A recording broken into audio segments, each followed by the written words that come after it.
As the Israel-Iran conflict is still ongoing, the supreme leader of Iran, Ayatollah Ali Khamenei, has warned Washington, D.C. if they will be directly involved with the war. Let's hear from the diplomatic respondent, Caroline, from.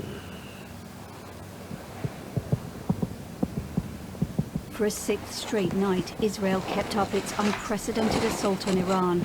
These images, captured by an Iranian television station, show air defences in action above Tehran, trying to stop incoming Israeli fire. Hit in the capital.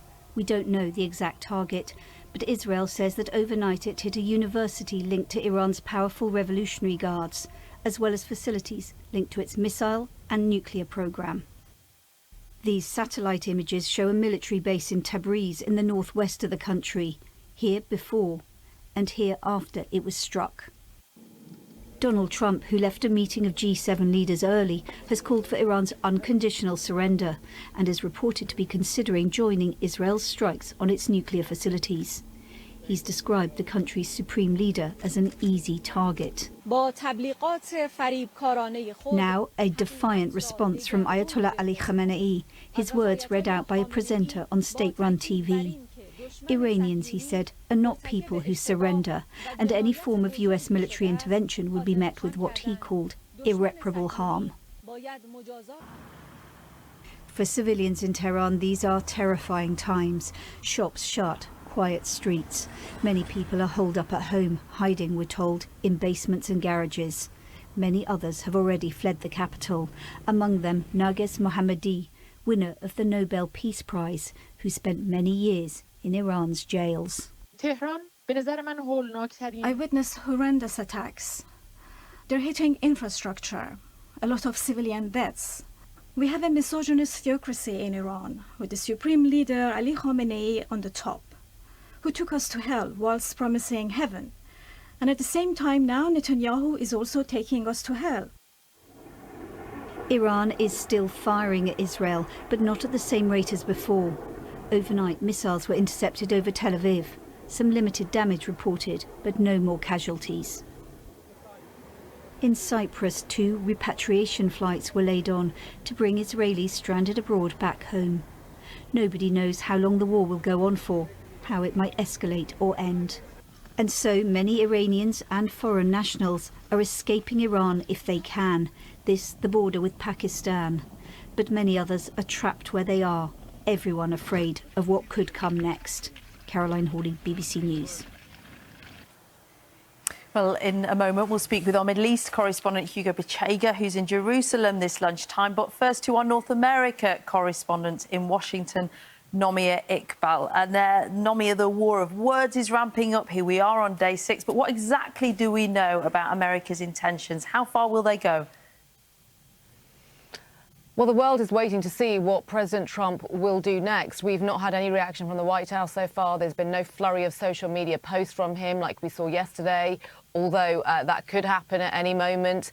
There are reports that the US is leaning towards involvement rather than diplomacy, and that would involve sending US troops to the region to use those bunker buster bombs to destroy Iran's nuclear capabilities deep underground. But make no mistake, if that is what the US does, it is a profoundly defining moment of Trump's presidency, seismic. This is a man who has long campaigned for no foreign wars, attacked Barack Obama, accusing him of trying to start a war with Iran, and only back in May said in Saudi Arabia that the era of foreign intervention was over. So lots of his supporters will be saying, what happened to that man?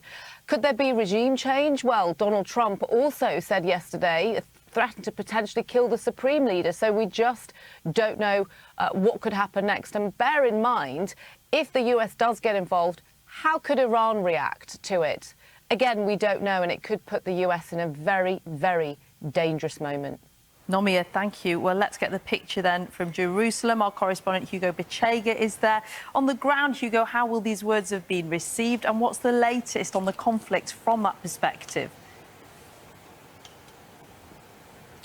Yeah, Nina, so Israel has continued to attack Iran. The military said more than 50 planes hit about 20 targets across Tehran overnight, including weapons production facilities. And on the ground in Iran, we've seen those huge traffic jams of residents trying to flee the city, Tehran, because of fears of an escalation of this conflict. Shortages of petrol and food are being felt. Also, some cash machines are not working. So this is the impact on the population there. Now, in Israel, as Caroline said, there was a wave of attacks, 2 waves actually, of Iranian missile attacks overnight. The Iranians said they had used for the first time a hypersonic missile, which is a missile that is more difficult to be intercepted by air defenses, but there have been no reports of casualties. And we're seeing that the recent attacks haven't been as intense, which is probably an indication of the impact of these Israeli airstrikes on the Iranian military. And just moments ago, the Israeli government announced that some of the restrictions that had been imposed because of the war are now being eased. There will be, limited gatherings. This is Gift Media, home away from home, and this is our news for today. And our question is, do you see if there is any progress? How will this war between Israel and Iran will end? Do you think it is impacting you wherever you are, positively or negatively? Feel free to leave us with your feedback at Gift Media Home Away from Home, Facebook, and even Twitter. Gift Media Home Away from Home is your home. Let us continue to pray for peace, for the war to end, because a lot of people are being displaced, a lot of people are being killed, and even children are also being killed. People are being displaced from their homes. Let us all embrace peace and let us pray for peace. This is Gift Media Home Away from Home is your home.